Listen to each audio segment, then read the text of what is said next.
Davlatimiz rahbarining tegishli qaror va farmoyishlari bilan bugun respublikamiz miqyosida, ya'ni chekka hududlargacha ichimlik suvi ta'minoti kirib kelmoqda.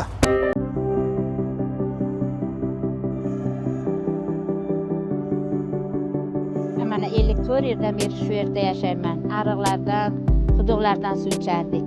Mana hozir shunday yaxshi zamon bo'ldiki, eshikdagacha suv kelib, oqava suvlardan ichmasdan kranlardan suv ichyapmiz. Prezidentimiz tanijoni sog' bo'lsin, uzoq umr ko'rsin.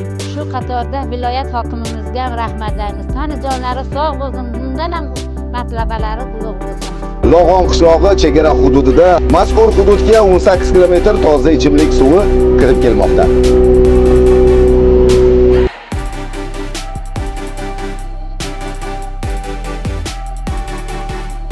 Prezidentimizga rahmat.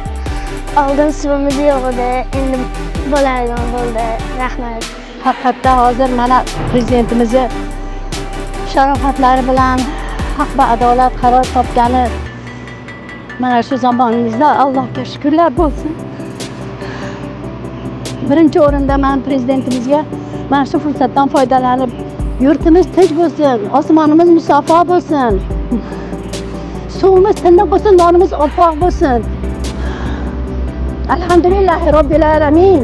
Assalatu vassalamu ala rasulina Muhammadin va ala alihi ashabi ajmain. Nima bo'lsa ham toza suv ichamiz, oppoq non yeymiz, toza havodan nafas olamiz, osmonimiz tinch.